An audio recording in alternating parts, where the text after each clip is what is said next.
Assalamualaikum and a very good evening, everyone. Welcome to Real Conversations with Anita, a mental health podcast brought to you by us, of course. And this week, once again, we are with you in conversation with a special guest. And today is a special episode where we will delve into the heart of survivor stories as usual and strive to break the taboos surrounding mental health. And our podcast is dedicated to create a safe and compassionate space where the personal experiences of individuals who have faced personal challenges can be shared openly. And today, in conjunction with a very special and meaningful day, is World Suicide Prevention Day 2024 with the theme Changing Narratives on Suicide.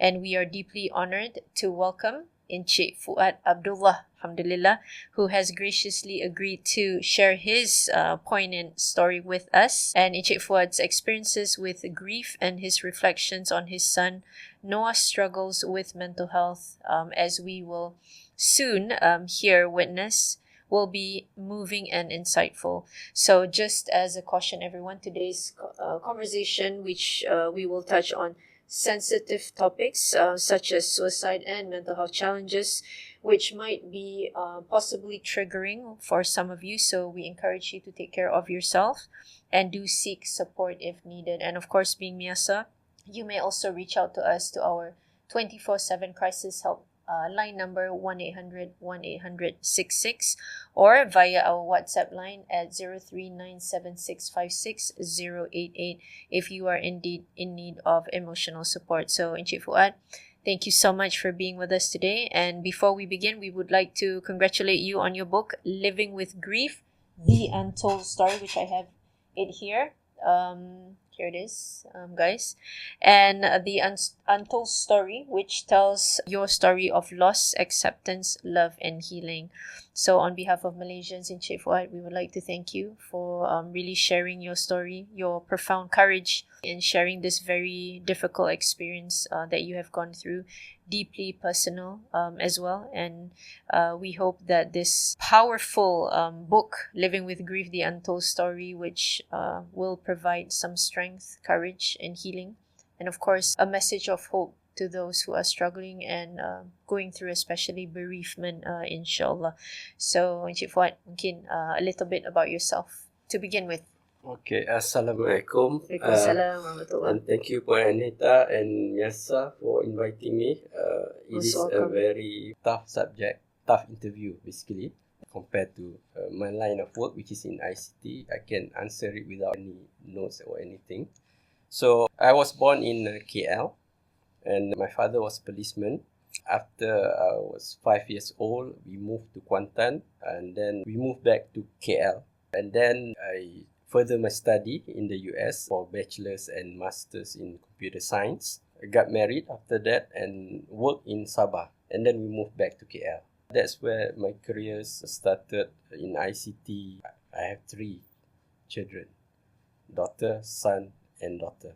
So I think that's a bit of my background. Thank you very much, Encik Fuad. Thank you. It's interesting because I studied in Kuantan, KYPM Kuantan actually, before I ventured to the US. So quite the same. I also majored in computer information systems, but my master's is in Islamic banking and finance. So that's where we differ a little bit right there. So we introduced to the listeners and viewers about your book, Living with Grief, The Untold Story. Now, maybe tell us a little bit more, Encik Fuad. So this is a deeply moving book. I haven't read the entire book. I've read the first chapter. I have flipped through the entire book till the end. I read your last chapter of the book as well. From the moment I started reading your book, I could feel the pain as you are writing. And I think it's deeply personal, everything that you shared. So tell me, what was the thought process like? Because I remember we had a conversation last year and you weren't really ready yet to open or to share this story or part of your life. So what was that thought process like? What made you decide to finally write this book, which is very much needed. So thank you very much for the insights. Mungkin Encik Fuad. Okay. Actually, this is based on my personal journal, and it took me 2 years to write because I learned from a lot of suicide loss survivors how they cope up with their grief after suicide. So one of it is this mention about journaling. So I try journaling, so I write it down. From there, I see that it really a way of me to express myself on paper, and then from there, after I wrote all this journal, I can reread it back and see what has happened and how was my grief, up and down, those kind of thing. You can see the pattern, and then from there also I can see there are times that there will be triggers on the grief, and I need to have a coping mechanism. And throughout my journey, I do various kind of coping mechanism, self-care basically, and it covers both spiritual and non-spiritual. And why I wrote this book is basically to share my experience, and also it's like a lesson for people to learn. Not everything that I wrote in this book is for them to take away, but it's for them to learn from the mistakes. Learn from the mistakes and not do the thing. And then some of the things that I learned from it, you have to take as a positive things. So I guess that's the main purpose of it. I think like what you said, because not only are you sharing it, people can actually learn from it and also shorten, hopefully, the process can Encik Fuad, because that's exactly the mission of MIASA as well. When we're able to provide all these knowledge, tools and skills, it actually shortens, hopefully, and possibly the recovery of many people out there. So thank you so much. Now, I think there's also a part of your book where you spoke about your struggles. Can you tell us a little bit about the mental health impact in your earlier days when you were also struggling, especially with your children and you were trying to take care of them? You also went through your separation, trying to make ends meet, but at the same time trying to balance everything in Fuad. How was that like? At the beginning, life was good, so good, until the separation or the divorce happened. But major thing that I learned is that you do not quarrel in front of your children. That affects a lot. Right. And also, you have to understand the children who are emotionally sensitive or who are not. I just discovered, I think that Noah is emotionally sensitive. So that's why it impacted him a lot. I need to tell other parents that everything that between you and your spouse or this thing is, you have to put it apart, separate it out. And then you have to understand the children. They also need the compassion and all this loving and so on. Correct. So regardless what happened between you, you have to look from their perspective. For us, it's good that we decided that we're not gonna have any battle or whatever, custody. You can sit here and there. But unfortunately, it's already affected. The trauma has already occurred, so we cannot do much for Noah. Yeah, I think that's a very important point, because sometimes we forget that children, they don't get the big picture, so they don't really understand, and a lot of times they also think they are at fault, especially when we do not have those difficult conversations and explain it clearly. Maybe during the time both of you were in a very difficult situation as well. So thank you very much, Encik Fuad, for sharing that. For the viewers and listeners, I'm sure they don't have the bigger picture right now on where we are heading to in terms of this conversation. So Encik Fuad, maybe if you can tell us a little bit about your son Noah, and what transpired to what happened next or at the end, Encik Fuad. Noah, as a little boy, he was a bright and creative boy. He also loved building bicycles and Legos and these things from small. He loved to watch a series called Art Attack. Art Attack, yes, Art Attack I know is that. Good for the children. And then one time after he watched that series, he built up the structure of people playing basketball just from the shoes scattered around the house. Oh, okay. Very and creative. It was very nice. We took picture of it. And then the other thing, at the airport, he did something like invisible wall kind of things on the escalator. Everybody watched him. Besides that, he's also a loving brother, especially when the younger one was born. He's so loving, and there's a lot of pictures of him. So those are your fondest memories of Noah? Yes. Okay, thank you very much, Encik Fuad. So what happened 3 years ago? At that time, still was MCO. Oh, during MCO. During Okay. MCO. How old was he during the time? He was 25 years old. 25 years old. Yeah, Okay. he studied in college. Yeah. During diploma, he lived with me. But I think after he finished diploma, he wanted to stay on his own near the campus. So he lived there With his housemates? with his two other housemates. Two other housemates, but those, okay. they are not students lah. They are Working. Okay. He lived there, and then he had a problem with his condition since started diploma. And this condition is? Which is MDD and BPD. Okay, so major depressive disorder and borderline personality disorder. Yeah. So he was struggling with his mental health issues. Yeah, he during was the time. struggling, I think, since after the divorce. I assume it's after the divorce because I realized that his character changes Okay. after the divorce, less talkative and reserved, those kind of things. So you saw these changes in him? Yeah, I saw these changes, but I don't know anything about mental health at that time, so I don't know. So So did you have a conversation with him on it, on his change in behavior? I tried to tried? change him, make him happy, those kind, but still the same. Okay. So he just focused on his school and so on. And then the problem is that I think we have gone through many challenges as well, including I resigned from my company there and then got nothing, no income, etc. That's when Noah was about 11 years old. Okay. So I think that adds up to his stress, pressure.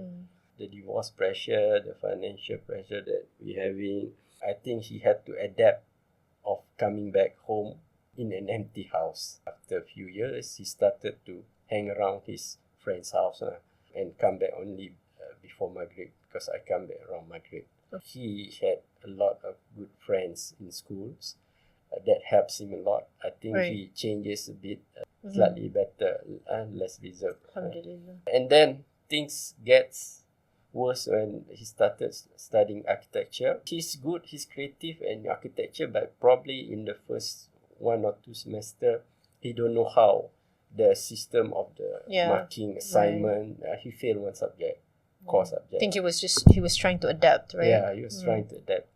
He take it again, and fortunately he passed. Yeah, he passed. Not just passed, but got an A in that subject. MashaAllah, alhamdulillah. So I think from that onwards, he was concentrating on studies, but without me realizing, it affects his mental health.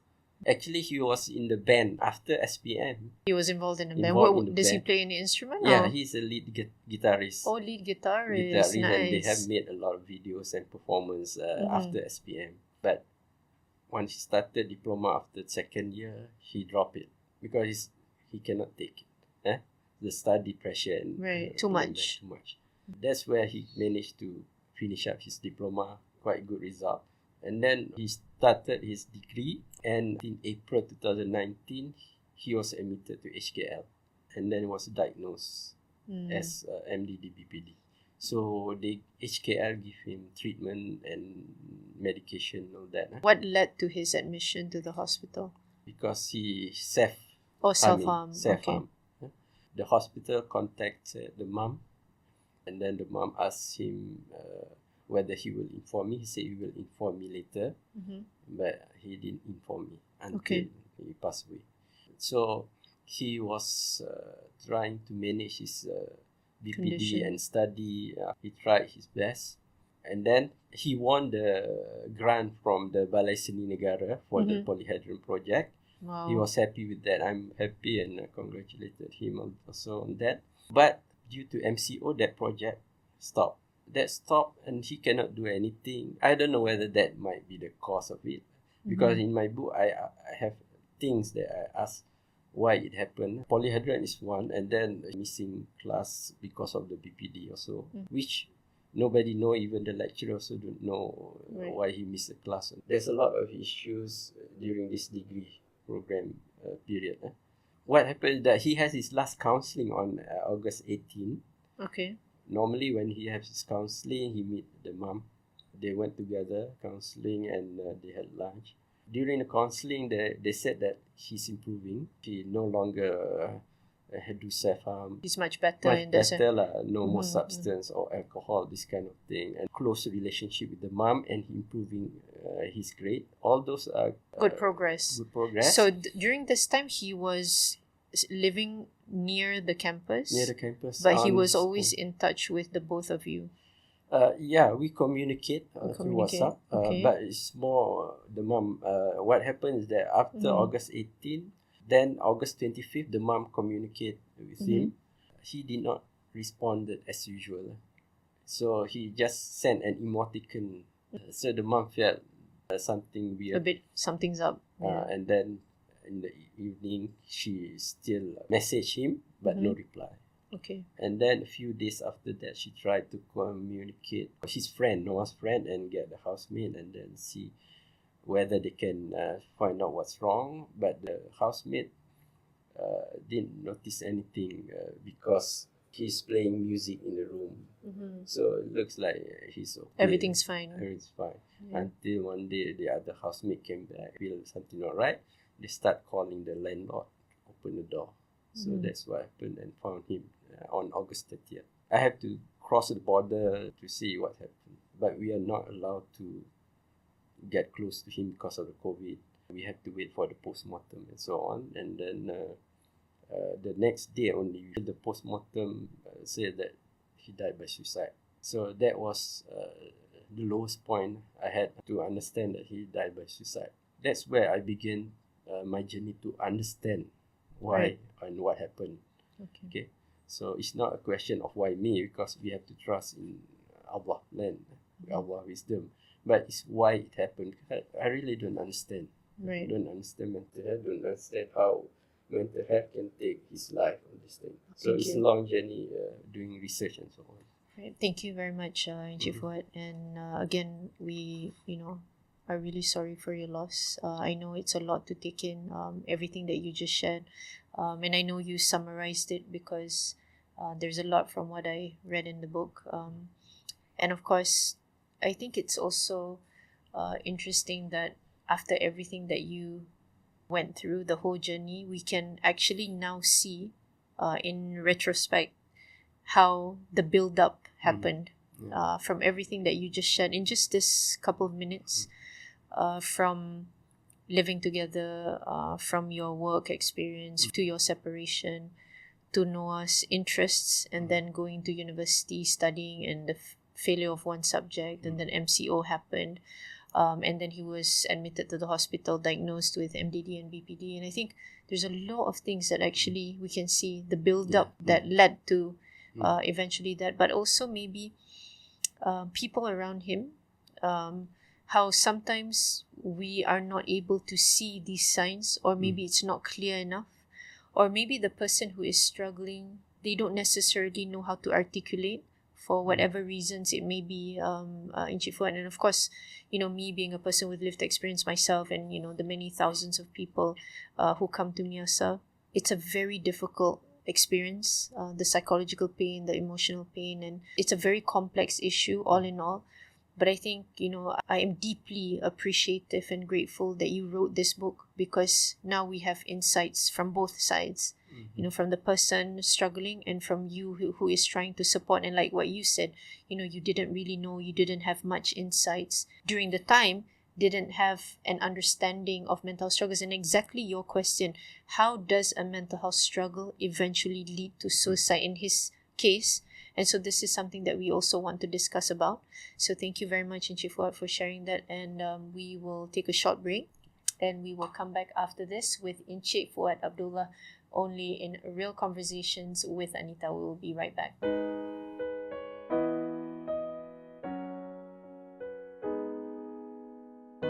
Thank you very much, Encik Fuad, for sharing earlier.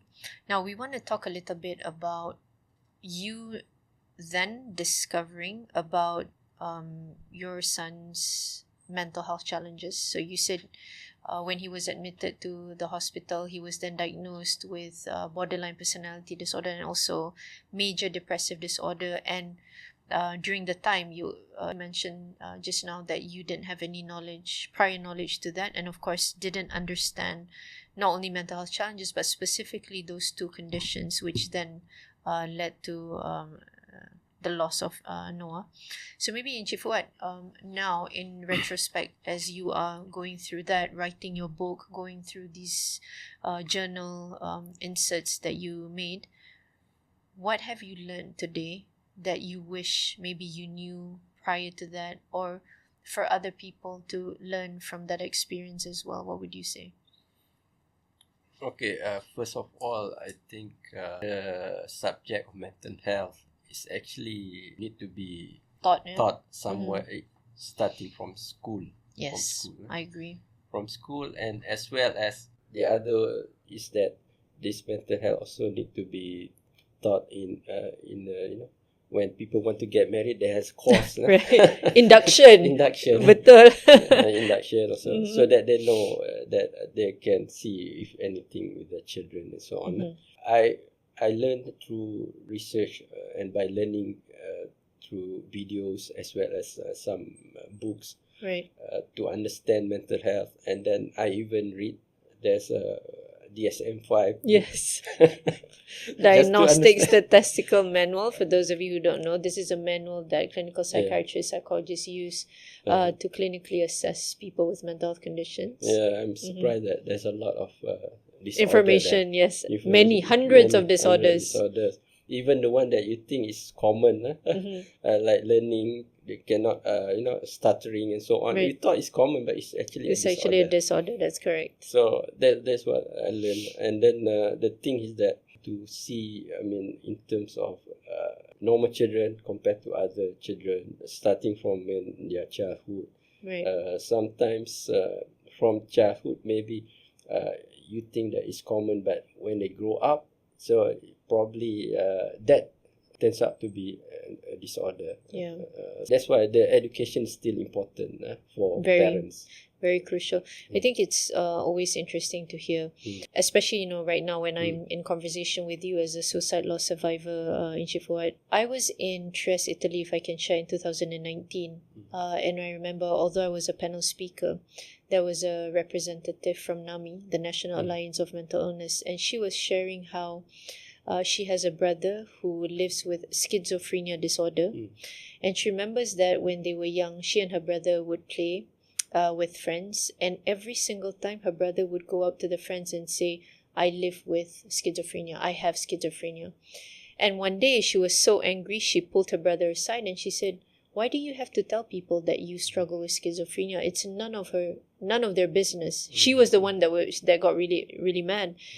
And then her brother looked at her and responded and said, I want them to leave me before I start caring for them. And then a couple of years later, her brother died via suicide. And, that really impacted me when I heard her story, and I presented my part.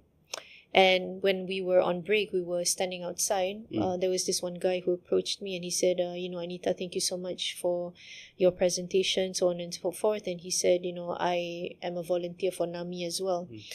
And he said, I have a stepson and I didn't have much knowledge about mental health. And one day we were fighting because I felt really helpless seeing him struggling and I didn't know how to help him. And one day we were arguing and I started punching him and we were fighting and he fell on the floor. And a couple of days later, I lost him to suicide.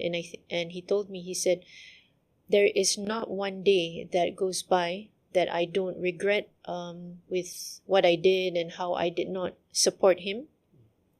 And he said, and that is why I volunteer at NAMI, because I do not want other people to have to go through what I went through and to lose someone when we can actually be of support and help and know better in that sense. So Encik Fuad, is also interesting that now, you're telling me about how, because of that, that you are now learning and studying and even studied DSM. And so my next question to you is, a lot of times especially being Muslims, we say the patience is tested obviously at the first stroke of calamity kan. Sabar adalah pada hentakan ataupun hentaman yang pertama, which is something that as of recent, sebenarnya saya sendiri pun banyak reminded of this. What would you say in your experience, because obviously it's a very difficult experience, and orang selalu kata lah, orang Melayu kata cakap senang. How is that like for you, Encik Fuad? Sabar, patience at the first stroke of that test. Yeah. For me, not knowing his conditions is a surprise to me, because you never expect it's coming. Because he was okay. Nobody can be ready for something like that. Yeah. So the thing is that probably, for someone who know that he has that condition, different from my view lah. They probably thought something might happen. One thing that helped me during that time is that in my book, so I mentioned that my father was 91 years old, used to live with me in 2020 until 2021. He moved to the home care. Okay. And then he got COVID and all this thing, and then he bedridden and the home care. He passed away 2 months before Noah. 2 months before Noah. So that actually pampered in terms of my grief. Yeah. So I lost my father, and then another loss, calamity happens, Noah. So that means I have prepared myself spiritually and also to be sabar, all this thing before that. The good thing is that when I started taking care of my dad, all this thing, that's where I returned myself into a good person, and that's helped me. So you surrendered. Ni Allah, aku tak boleh, tak mampu ni sebenarnya. Yeah, so I think it's all happened for a reason. And from there, it helped me that saying that the remembrance of Allah and also the belief in Allah wisdom always helped me to strengthen my sabar, all these things. And also what's important is that when that thing happens, it's not for you to blame. Yes. Blaming is not a right thing. Yeah, it's okay for you to investigate, try to understand, but don't blame anybody. And Noah also helped us in his note saying that he implored us not to blame anybody. I read that part. Okay? So those actually helps in terms of on the day of that calamity, and having compassion is also important, because I was very low at that day, and it's good that I got messages from my ex-relative siblings. They send their love to be strong or that. So I think that really helps. Compassion, and also from us, we also have to be compassionate. We have to remember that we are not the only one grieving. You have to think of everyone else is also grieving. So on, whoever close to Noah and that. So we have to remember that. So that helps. So all those actually puts together, helped me through this first few days of the calamities. How are you now, Encik Fuad? Well, one thing good about writing this book, at the end of the chapter, I read the last chapter. That's where my closure is. I love the ending of your book. I have to read it out. I think I feel it gives it's even a closure for me while I'm reading. So I think you hit the mark. Very, very good. Please read the end of your book. Bismillah. Silakan. The reason why I said this also because Ustaz Muhammad Noor, our Vice President, every time when we run press conferences, especially for World Suicide Prevention Day, he repeats this, and he always tells me, which I haven't done, which I think I must now. He said, Kak, you should put this verse at the front door of MIASA. Ataupun at least when you go inside MIASA, people should be reading this. And I keep forgetting somehow. So thank you for the reminder. Silakan, Encik Fuad. Okay. I shall conclude this journal with a sincere plea for forgiveness and understanding should my words have caused sadness or distress to Noah's family, relatives, friends, readers, and to anyone who knew Noah. I hope the public can grasp the profound challenges that Noah, his family, and his friends faced before and after his passing. My aspiration is that this narrative can aid others in preparing for their own difficulties and serve as a lesson for all. Okay, I dedicate this book to my beloved Noah, my entire family, Noah's dearest friend, teachers and lecturers. They play a lot of role as well. Alhamdulillah. And the struggle to heal those affected by mental health challenges must persist. As described in this book, there are numerous instances where even at the brink of despair, timely intervention leads to remarkable journey. Mental illness can be managed and treated, and help is always available. Suicide is not the end game. It can be prevented with the right support and care. It takes all of us to do our part to help those affected. Okay. Then reach out to the local mental health counselors, psychologists, or psychiatrists, or call the crisis helpline. And then if anyone saved a life, it would be as if he saved the life of a mankind. That's from Al-Ma'idah. Yes. Okay? So that's for the last part. And the story of Prophet Khidir and Moses actually give me that understanding actually. Betul. Alhamdulillah, which you shared as well. I think I really like the part where you wrote in here and you said that, especially about even at the brink of despair, timely intervention leads to remarkable recovery. I really love that. And also, mental health conditions can be managed and treated, and help is always available. And also, suicide is not the end of the game. I think it's so important to say that, you know, with right support, with right help, with right treatment, you know, people can recover. And of course, what I mentioned earlier was exactly that verse 32 from Surah Al-Ma'idah. If anyone saved the life, it would be as if he saved the life of all mankind. And I think this is a incredible reminder sebenarnya to all of us. So if you feel that, especially those of you who, of course, all of us can within the impact space advocates, you know, sometimes we feel, oh, it's so tiring, Puan Anita, to do this work. But I hope that this verse really gives you that huge reminder that we all have a role and we must play it well. And being in this space, Encik Fuad, you in this seat, me in this seat, there is a responsibility and we are privileged sebenarnya. Allah izinkan ruang ni untuk kita bantu. Not everyone has that opportunity. And I think when we have this opportunity, we must then be accountable and to be able to do this role well, kan, inshallah. So thank you so much, Encik Fuad, for sharing that. Now, before we break into our last segment, sekejap je dah last segment, maybe a little bit about when you spoke about support, kan tadi, when at that first hit, kan, during that calamity, you had your family, friends, you said from your ex-wife punya side, you know, they also texted you and all of that. But after that happened, just to end the second segment, what is that consistent support that you needed? Was it more time out for yourself to kind of process what was happening? Was it a lot of reflection on your side? Did you just want no one to disturb you in that sense? Ke macam mana?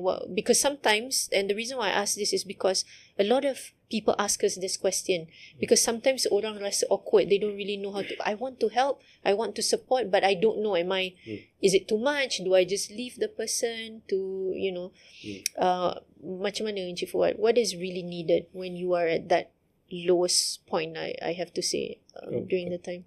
Okay, like for my case, a few months after that, I basically have my own time first to understand.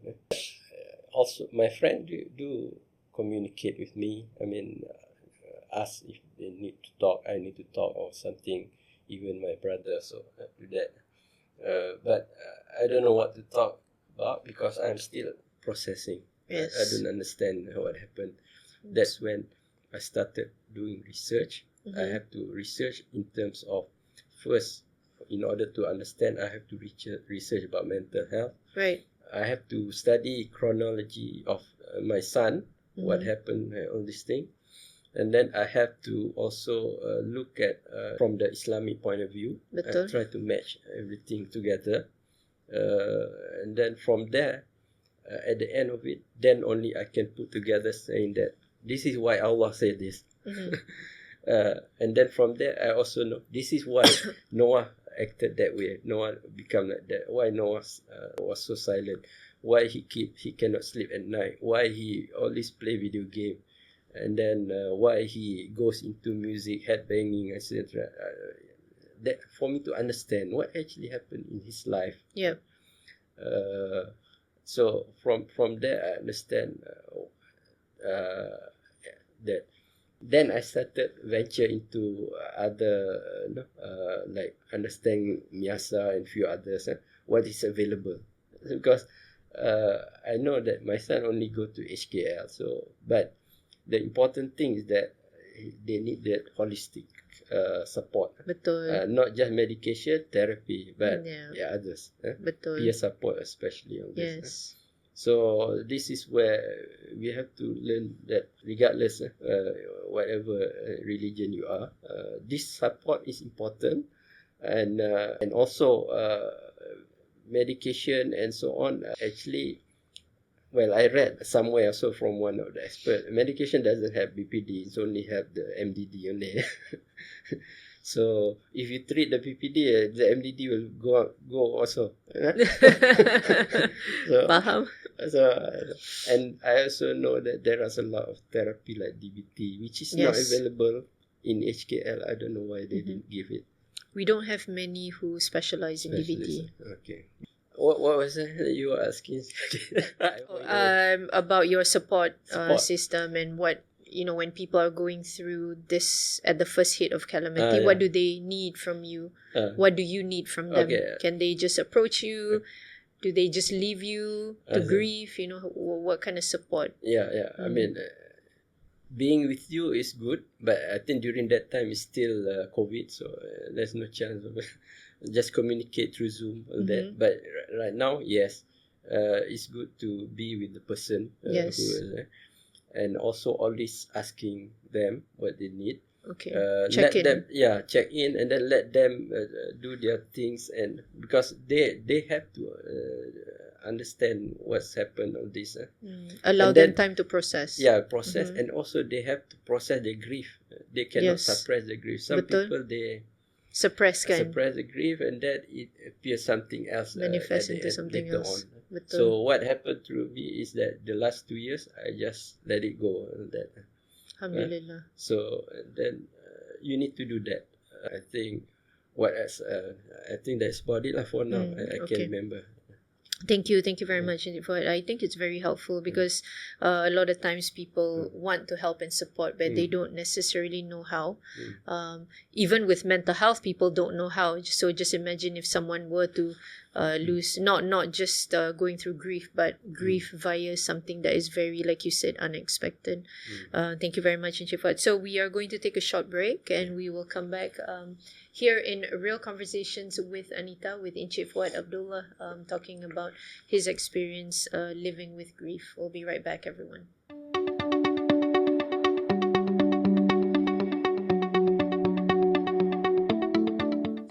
Encik Fuad, what would you say to those who have lost their loved ones to suicide? First of all, you need to have patience. Okay, patience is important. And of course, regardless what religion you are, you have to remember your Lord, and talk to Him to seek strength and guidance. Okay. And then, of course, as I mentioned just now, do not blame anyone. Okay, it happens for a reason. Have compassion and do not suppress your grief. Okay, you have to take care of yourself. Have a self-care.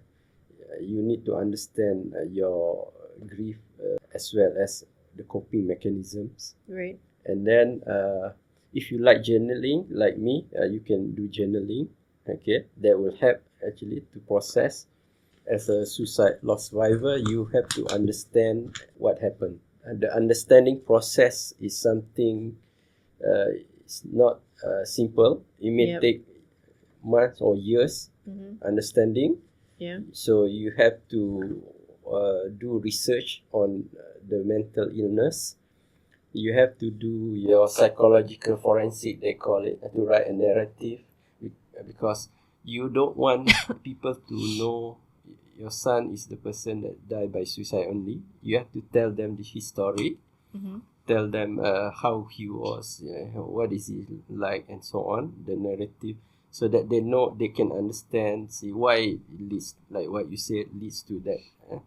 As well as you need to also learn and read whatever book regarding faith or grief and so on. Learn from the scholars. Okay. The thing here is that once you have that understanding, you will find the answers why. Many people are looking for the why. Once they have the why, then they can find the peace.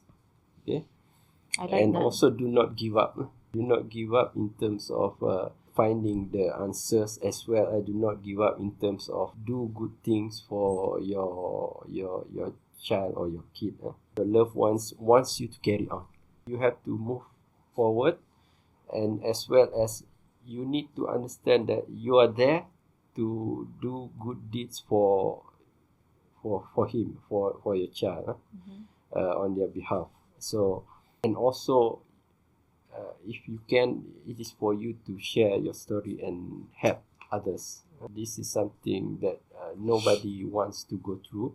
Betul. So, even though there's a lot of psychiatrists has wrote book about it, but that is from their point of view. But this is from your first person point of view. This is where the sharing is important.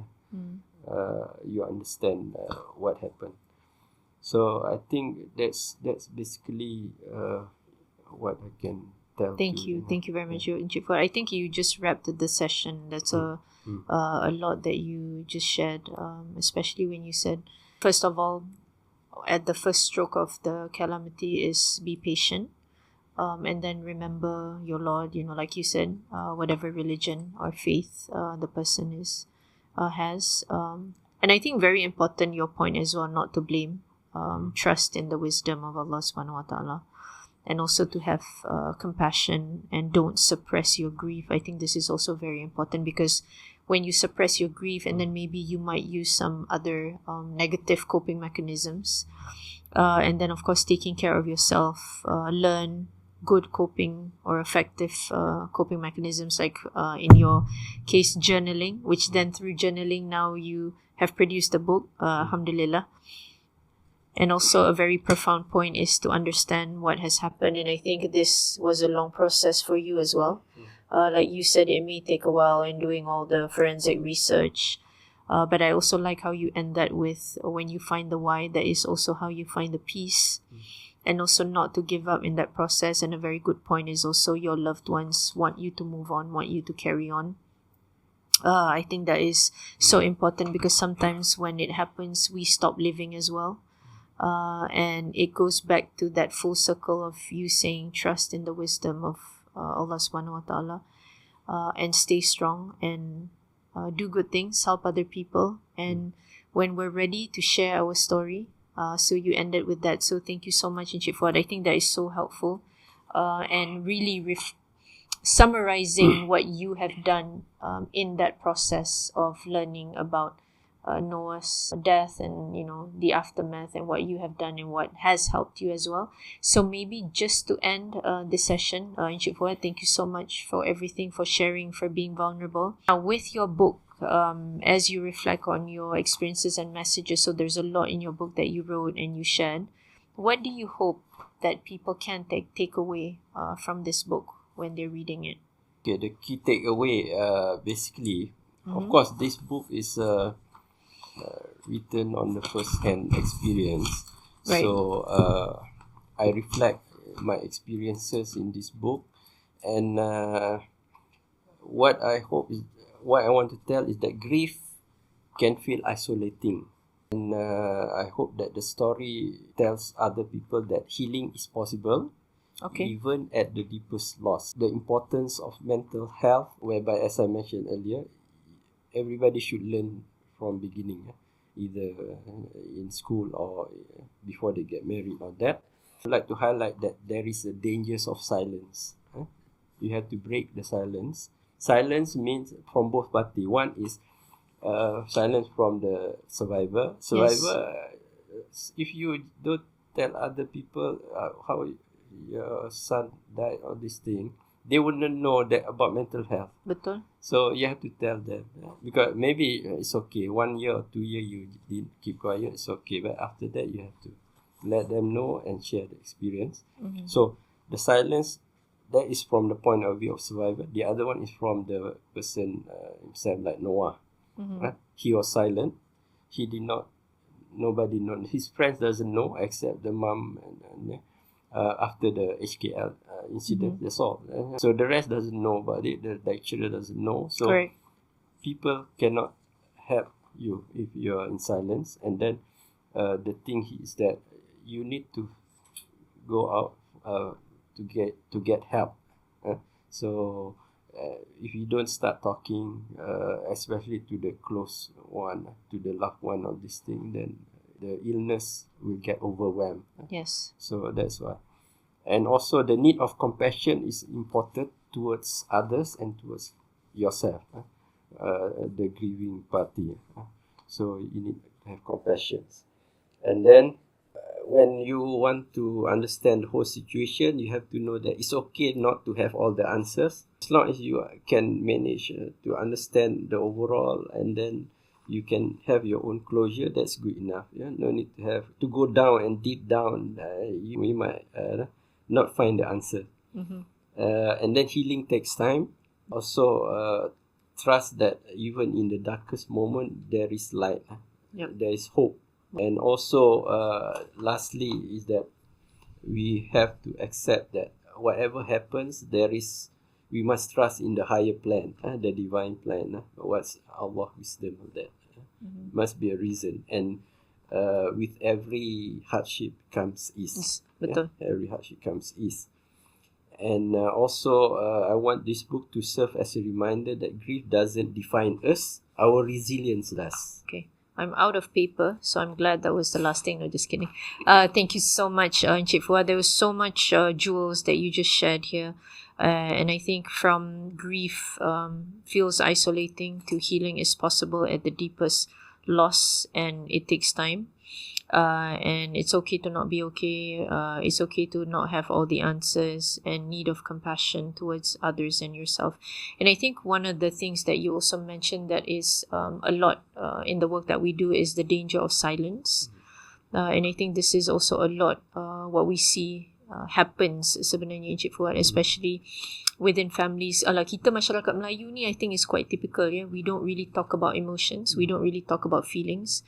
And I think with everything that is happening in our world today, is very, very important to have open, honest and vulnerable conversations and communications, so that children are able to talk to parents. Parents are able to say things like, I don't know, I don't understand, and really come to terms with it and see how we can, be of better support to one another. And like what you said, it's not about blaming anyone, but it is in trusting Allah's divine plan, which is of course the best plan, Encik Fuad. So thank you so much, Encik Fuad. I think just listening to you speak and you sharing all your experiences, I think it offers a lot of hope.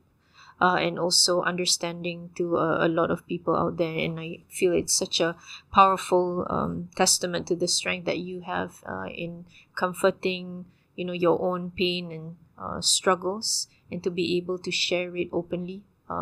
As a person myself with lived experience, it's not easy to, until today, I don't really share my trauma openly.